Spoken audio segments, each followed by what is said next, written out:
What's up, guys? Welcome back to the channel, welcome back to the driveway, and welcome back to some street tractor coverage and some preparations for some things we've been talking about. And after our previous video, we went out there and we made it into the finals. We got beat. We beat ourselves, but we got beat. But I wanted to go ahead and do some things, get this truck prepped for another event. All right, so we got a beautifully packaged box here of all sorts of goodies. All right, what do we got here? So first and foremost, we got an oil seal tube, or oil fill tube. We're going to put that on. All new gaskets there. Oh, boom, look at that. Beautiful crankshaft boring tool right there. Billet piece. Very nice. Oh, what's this? Oh, P7100 locking washer. Oh, yeah, that's right. We're retiming this baby. What else we got here? Some new crank bolts from the old great people over at ARP. What else we got? Interstate McBee front seal. We're going to tackle that as well. Front case cover, because hey, we're finally going to tackle something I've been talking about forever, which is the old KDP. You guys had seen pretty much in the opening clips there that we already had the front end tore apart. We talked about it. If you guys are in this point, I just want to go ahead and give you one bit of advice. So you can do a number of things here. You can take a paint marker and mark your timing sensor, crank sensor, or you can take a feeler gauge and just measure that out.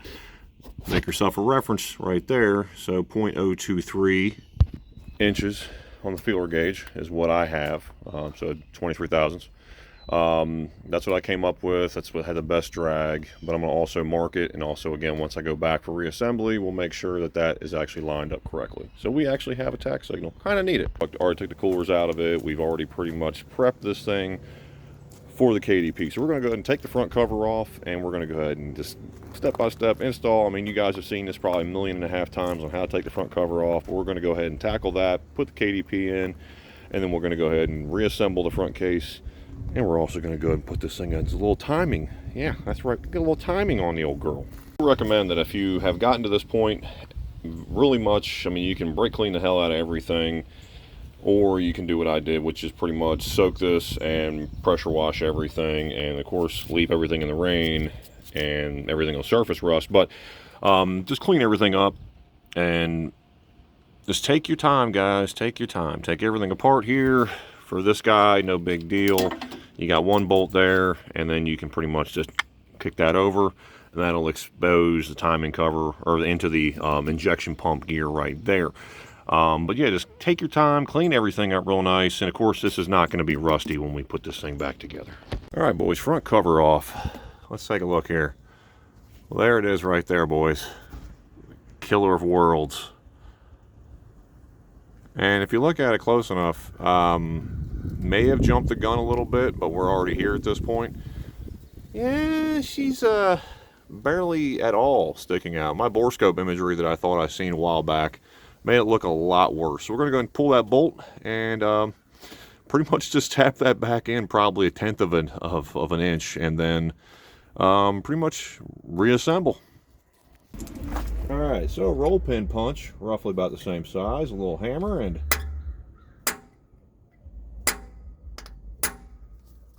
yeah, it never moved. I must have had one of the lucky ones, boys, because that thing has not moved one bit since factory. So we're going to go ahead and just put the cover on it, put some blue Loctite on the bolt, and torque it down to 18 foot-pounds per old factory there. And yeah, now in the old kit from old power-driven diesel there, you got two different options. You guys can see it there. There you go. And they give you a new dowel pin. They don't give you a new bolt, but you can pretty much reuse the bolt that was right there. And again, I would put a little bit of Loctite on there and run it up 18 foot-pounds. Basically, the timing case cover bolts are 18 foot-pounds, so I couldn't find a spec specifically for that bolt right there. So we're going to run 18 foot-pounds on that one with some blue Loctite.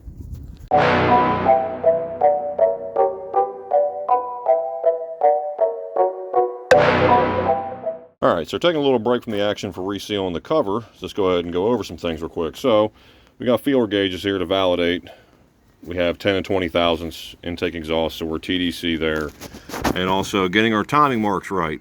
So we are TDC engine.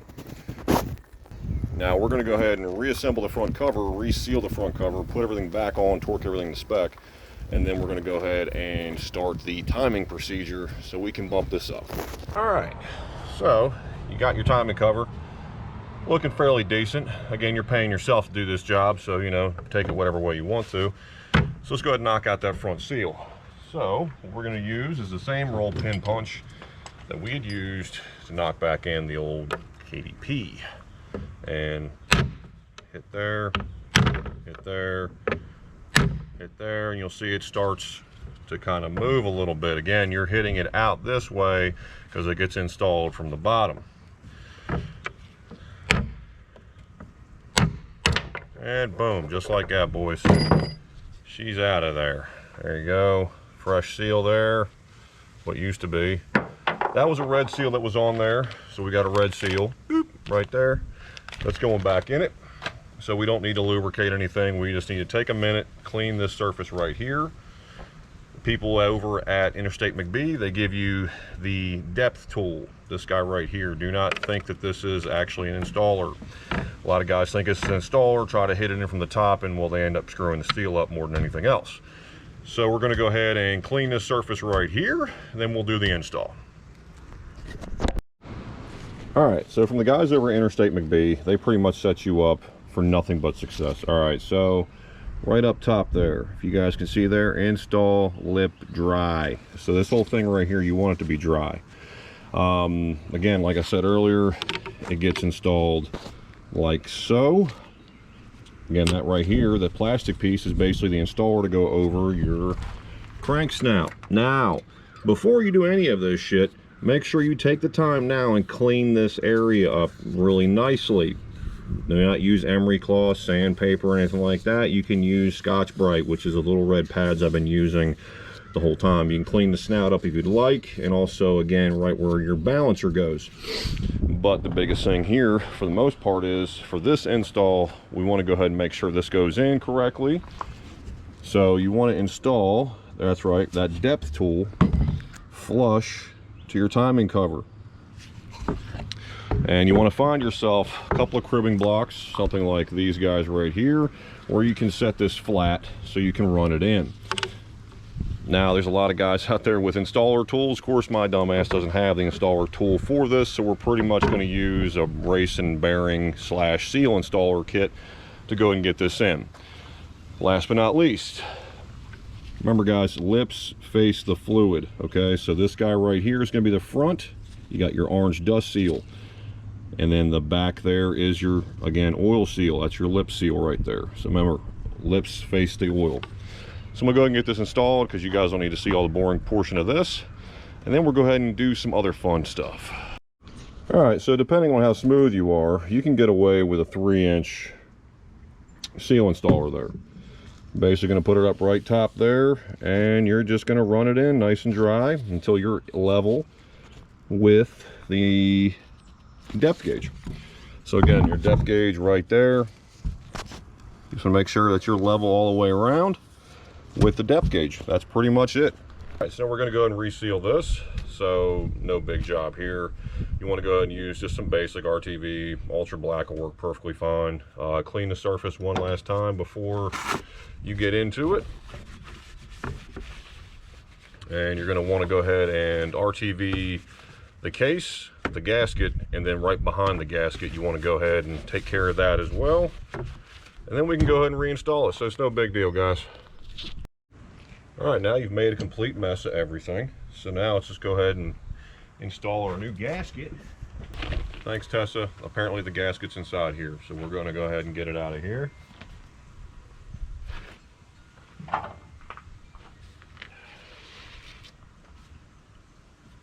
There she is, boys, in all her beauty and grace. Got it all put on there, lined up. Now we'll do another run of RTV on this for the case. And you know, just bolts at that point, install time.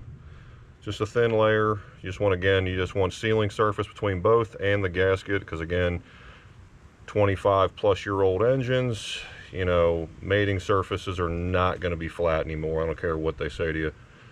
So make sure everything's sealed up right, and we can go ahead and install it.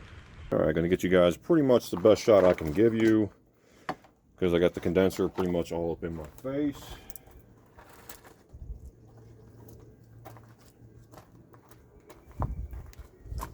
So again, we've got our sleeve on for our crank.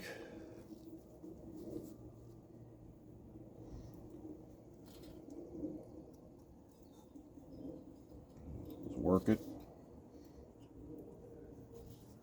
A little bit of force, not much. Boom. There you go.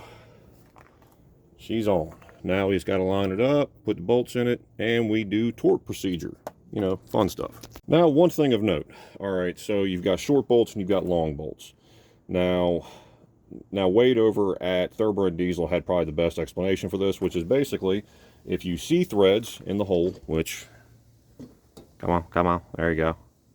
That's going to be a short bolt. If you don't see threads, well, it's a longer bolt. Take as many photos as you can for your cam sensor, your crank sensor orientation. And aside from that, torque them down 18 foot-pounds. Use some blue Loctite so you don't have to worry about them walking off.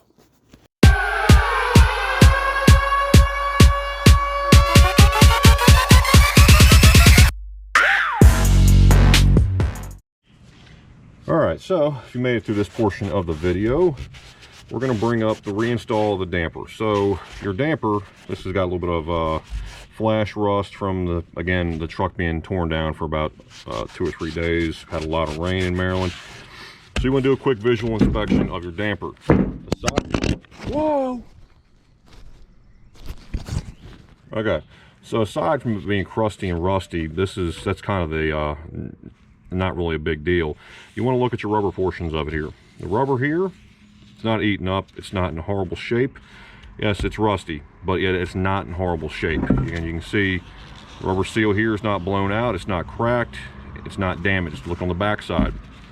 Same thing, not blown out, not cracked, not damaged.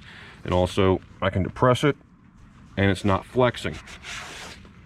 Again, these engines are going to use these dampers to, again, dampen some of that vibration from the engine. Now, if you don't have money for a fluid damper or something like that, there are alternative sources out there. Trust me, I've been looking. eBay's probably your best option to get a fairly inexpensive damper. Aside from that, you're looking at Gino's Garage or something to that effect and spending about $400 or $500 even for an OE Cummins damper. So we're going to go ahead and get this guy kind of prepped, cleaned, and then we're going to go install our, that's right, ARP bolts. We're going to torque them down to 94 foot-pounds. What are we using aside from the ARP lube? Well, that's right, we got a little bit of the old Hot Shot Secrets. Yeah, that's right, their new assembly lube. A lot of companies are now using that as their factory approved lubricant over ARP. So let's go ahead, I'm going to clean this up, we'll go ahead and install it, and then we'll torque it. All right, boys, let's take a minute here. Let's take a look at this. All right, so all these are torqued to spec. I was able to use the power-driven diesel tool, especially for, again, barring the engine over, but you can actually put a wrench here and then torque your 4 bolts. Again, torque spec from what I can read is about 92 foot-pounds. I went up to about 100 foot-pounds, again, using the Hot Shot Secrets assembly lube. Now, I've made myself a bit of a timing mark here. So again, I've got this mark here going to this ladder clip, kind of as a straight line there, and also left myself a line right there on the nut, again, to validate that the crank hasn't moved. So what we're going to go ahead and do now is we're going to go ahead and pop off that gear, and I'll show you all the flag marks and everything like that to, again, adjust timing on these here 12 valves. All right, guys, next day we got rained out yesterday, so that kind of put a hindrance on getting some of this done. But again, if you recall, we were at TDC on the engine, so now we're going to go ahead and go through the pump timing, and we're going to go ahead and bump this thing up. I want to put it to about 25 degrees of timing. I'm pretty much mirroring this to Meyer's old truck from old power-driven diesel. He had a pretty similar setup that was putting out about 525, if I'm not mistaken, to the wheels. Very similar setup. So that's kind of the end goal here, is I want to get this truck to about 500 horse to the wheel, and I don't know, just see if we can have some fun with it. I mean, obviously with the setup we have right now, we are air limited to a certain degree, RPM limited, because again, we're only running 3Ks. So inevitably what we're doing here is we're going to run this thing until we need to put more money into it, whether it be head studs for blowing a head gasket or something to that degree. So let's go ahead and let's go over how we're going to time this engine and pump to get us the ideal amount of timing. All right, guys, so if you squint, it's mint. All right, so the magnet just isn't really holding anymore on my balancer. Plus, I've had this degree wheel for, good God, I don't even know how many years. So it's taped on here, but we can still see numbers. Again, we're trying to get to about, right about there, which is about 25 degrees, 26 degrees. So we're going to pretty much we're going to advance the engine. So we're going to turn the engine counterclockwise until we get to what the pump is set at. It should be set at 14 degrees, which is factory. So we're going to go ahead and go through the procedure, pulling the plug off the pump, and we'll show you the flag and all that. And as per the previous video, or the previous portion of the day, our marks are still there. So again, I marked the nut and I marked the case to validate that the gear hasn't moved. So again, using my ladder clip here, lining up with my degree wheel, we are at TDC. So we TDC engine. So we have to pull the plug out of the pump, and I'll show you where that's at. All right, guys, if you can look, that plug right there is a 15/16 head, and that's where we're going once we go ahead and get this engine where we want it to be. So we're going to pull that plug out, and we're going to, again, rotate the engine counterclockwise while we have somebody either watching the plug to see if the flag comes up, or we're kind of going back and forth, rotating the engine slowly, or watching our dial indicator or the magnetic dial. So that's what we're going to go ahead and do. 15/16, pull that off, and we're going to go ahead and get this thing pin timed. All right, going to try to send you guys the best imagery I can to show you what we're doing. So we're going to go ahead and take that plug out. Ow, that freaking hurt. But she's loose. All right, while it's draining out and leaking at about a quart or so, let's go ahead and show you the tool. Again, so your cap, just like yonder, 15/16 head, like I mentioned. Then you got your flag pin tool, which again, the factory ones are plastic. You can get metal ones, but the metal ones are kind of a ballsy situation, because if it decides to snap internally, you've got metal inside your pump. So that's how it goes in factory. Now, when you go to time the engine, you're going to flip that around and lock it into the flag. Pretty basic. All right, so with this handy dandy power driven diesel barring tool, it's a 15 mil. We're just going to go and rotate this engine. We're going to put it to 15 degrees, 14 degrees, and we're going to see if that flag is there. Again, if you guys do this at home and you mess up, well, what's the worst that happens? All you got to do is bar the engine back over a little bit. That's a little much to get us back to where we were in timing. Remember, little small manipulation. So right now, if I'm looking at the dial, we're about 15 degrees. So we're going to go ahead and check and see where that flag's at. All right, once you've barred the engine to the right point, you'll have somebody look in there and you'll see the flag. All right, guys, you can see right there that metal piece sticking out. That is our timing pin that we have in the pump. So right now the pump is TDC. So we're going to expand over here, go back to our dial indicator, and you will see, based off of my lines here, again, we're kind of at an angle here, so bear with me. We're right around that 14 degrees that we were, again, from what the factory pump states. So we're going to go ahead and bump this up, and we're first and foremost, we're going to go ahead and loosen this up, 30 millimeter. Take that off, and I'll show you the rest of it from there. All right, so I'm going to make this a little bit easier on everybody, so we're going to go ahead and use that TDC line right there. So that TDC line, we're going to be starting out at 0. We're going to need this thing to go, we started out at 14 degrees, so we're trying to put 11 degrees of timing into it. So we're going to have this end up right there with my fingers at, which again will be 11 degrees. So we're going to go from here, bar the engine over to the left or counterclockwise, depending on which way you want to talk about it. And we're going to try to hit that 11. We're going to overshoot that, probably put it to about 14 due to gear lash, and then we're going to bring it back to 11 degrees. But first, again, we're going to go ahead and knock out the gear nut. We're going to hold on right here with our barring tool. We're going to go and put that 15mm socket in there. Hold it, use the gun, because again, we're wide open here. Break that jam nut free, and we'll be good to go.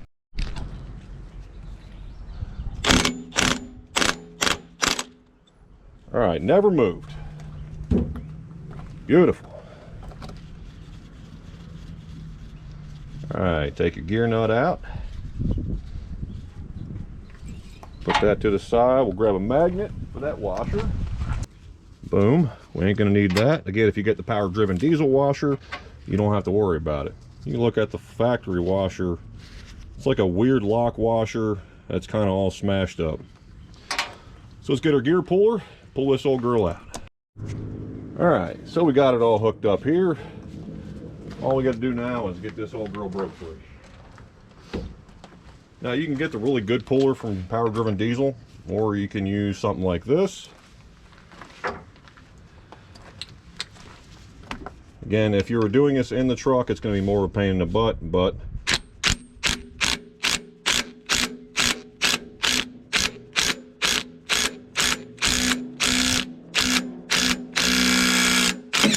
there you go. And if you just heard it, she popped.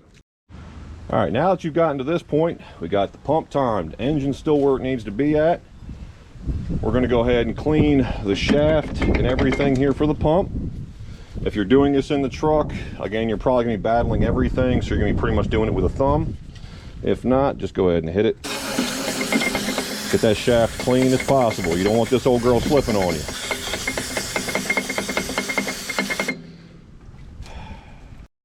All right, so what you're going to do next, break out your power driven diesel locking washer, which again, if you've not seen one in person, see it's got ridges on both sides, which really helps it grab on. It's a Nord lock washer, so it's going to go ahead and grab on and cut into that gear and cut into that nut. Throw that up in there. Got our nut. We're going to go ahead and clean that up.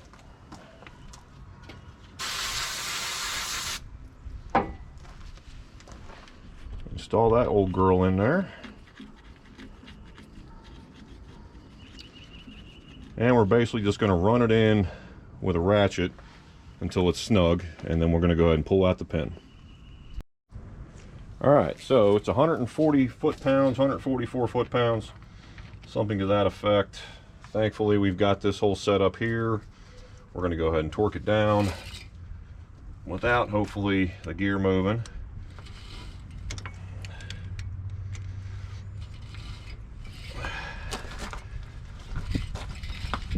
It's helpful if you've got two people. I'm just going to put it out there. Helpful if you've got two people. All right, I would recommend, this is not for everybody, but if you're conscientious, right there, just go ahead and put a torque stripe in there on the gear, on the nut, on the washer, so you know that if it's ever moved, you can easily check that. All right, so when you guys pull out the timing pin, you're going to flip it, and that metal piece is going to go back towards the inside of the pump. Now, put the cap back in with it. Just validate that copper crush washer is still there, and also you're going to torque that cap down to 11 foot-pounds. Aside from that, we'll get to the finalization of torque spec, and then maybe we fire it. We'll see what it sounds like. All right, boys, first fire. Got that box of rags up there to block off the intake just in case shit decides to go south. Wish us luck.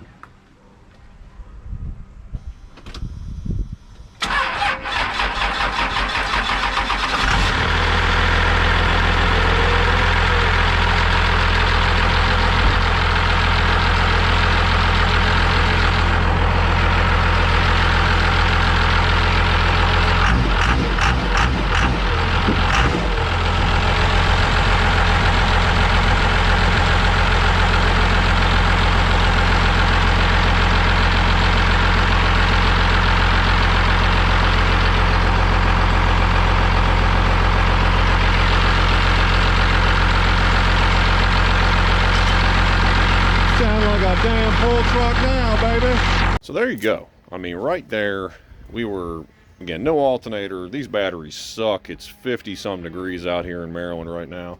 And a couple of cranks and she fired right up. You can tell already it sounds like the throttle a lot more crisp.